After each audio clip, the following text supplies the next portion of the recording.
बड़ा मंगलमय विवाह उत्सव संपन्न हुआ।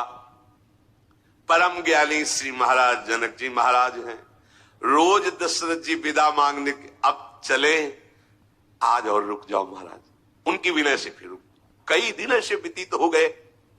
तब विश्वामित्र जी ने देखा कि स्नेह की डोरी में बंधे हुए दोनों हैं, ये चलने को तैयार होते हैं। वो फिर कहते आज और रुक जाओ, तो हम ऋषियों को बीच में आना पड़ेगा। इसलिए सदानंद जी और श्री कौशिक जी, कौशिक विश्वामित्र जी, कहा महाराज जनक से कि तुम्हारा प्रेम बंधन ऐसा है कि कभी तोड़ नहीं सकते दशरथ जी। हमें लगता है कि अब आपको आज्ञा करनी चाहिए, ये अपने नगर को पधारे, क्योंकि रोज ये प्रार्थना करते हो, रोज आप रोक देते हैं।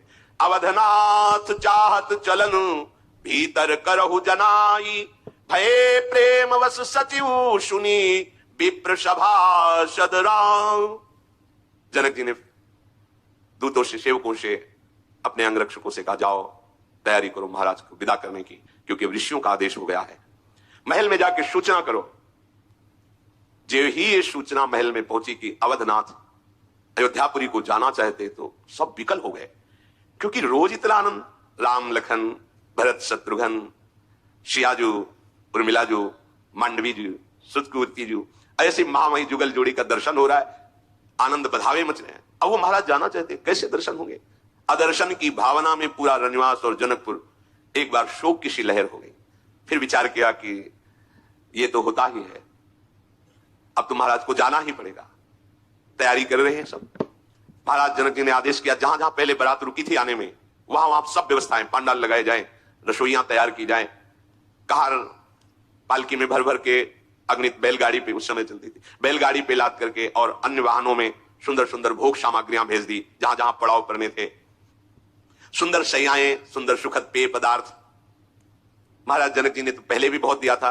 अब जब जा रहे थे 1 लाख घोड़े, 25,000 स्वर्ण के रथ, 10,000 महामत वाले हाथी जिनकी चिघाड़ से दिशाएं गर्जनायुक्त हो जाएं, और खूब गाड़ियों में भर भर करके रत्न सोना जवाहरात गाय, बहुत सी वस्तुएं दहेज में दी। अपरिमित, कहा नहीं जाता। लोकपाल देख करके जो दहेज में संपदा दी गई, आश्चर्यचकित हो रहे। कोई आश्चर्य की बात नहीं। जहां समस्त सिद्धियों की स्वामिनी सियाजू विराजमान है, समस्त शक्तियों की स्वामिनी विराजमान, वहां वैभव क्या।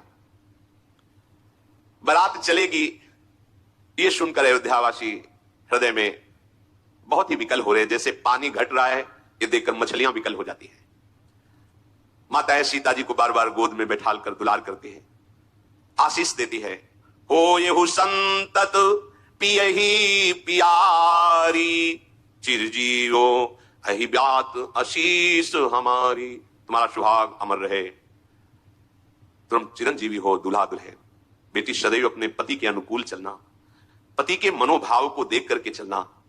पति रुख लख आयश अनुसर हो। हमारे इस समय प्रीतम की क्या रुचि है, ऐसे काम चलना। सदैव कोमल वाणी बोलना, सदैव महाराज दशरथ, कौशल्या जी, सुमित्रा जी, कैकेयी जी, इनकी समान भाव से सेवा करना।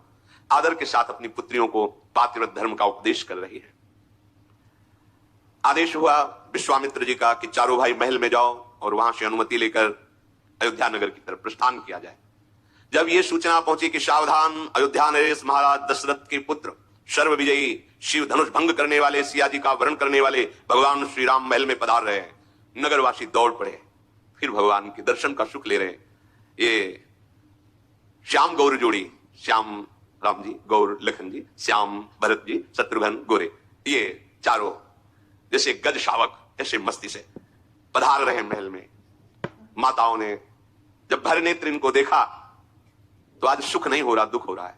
अब नहीं देख पाएंगे, अब ये तो विदा कराने के लिए आए हैं। प्रतिपल इनको देखना, बड़ी व्याकुलता। भगवान का सौंदर्य ऐसा है। बार बार श्री राम शोभा का नेत्रों से पान करके आंख मूंद लेते हैं। ये अब हमारे नेत्र गोचर नहीं होंगे, अब ये चले जाएंगे, ऐसी व्याकुलता है। रूप के समुद्र जब चारों भाई रनिवास में पहुंचे, माताओं ने प्रभु की छवि को देख करके अपने नेत्रों में बसा लिया। बार बार उनके चरणों को पकड़ती हैं, दुलार करती हैं। अद्भुत प्रीति है। प्रभु श्री राम लखन भरत शत्रुघ्न चारों को स्नान कराया, सुंदर पोशाक धारण कराई, आभूषणों से श्रृंगार किया और सुंदर भोग पवाए। भगवान श्री राम हाथ जोड़कर माताओं से कहते हैं कि अवधनाथ अयोध्यापुरी को चलना चाहते हैं, हमें भेजा है आपसे आज्ञा मांगने के लिए। आप अपना बालक जानकर सदैव स्नेह करती रहिएगा। ऐसे वचन सुनने पर सबके हृदय में उदासी छा रही है। प्रेम विवशता है, माताएं बोल नहीं पा रही। चारों कुमारियों को, जो सियाजू, उर्मिलाजू, मांडवी जी और श्रुतकीर्ति जी, उनको बुलाया और समर्पित करते हुए कहा, मैं हाथ जोड़कर आपकी बलिहारी जाती हूं। आप तो सबके हृदय के, अभी ये बालक हैं, बच्चे हैं, अगर इनका कोई भी अपराध बन जाए मैं पहले से क्षमा मांगती हूं। कितना हम बस इतना कहते हैं कि हमारे प्राण हैं जो हम आपको समर्पित करते हैं। सियाजू की माने का आप अपनी सेविका मान करके अगर कोई त्रुटि हो जाए तो क्षमा करते रहना। तुम तो पूर्ण काम हो, सुजान हो, तुम्हें तो सिर्फ भाव ही प्यारा है। हे भक्तों के गुणों को ग्रहण करने वाले, दोषों का नाश करने वाले, हे दया के धाम, सदैव आप कृपालु रहना। कोई गलती हो जाए तो क्षमा कर देना।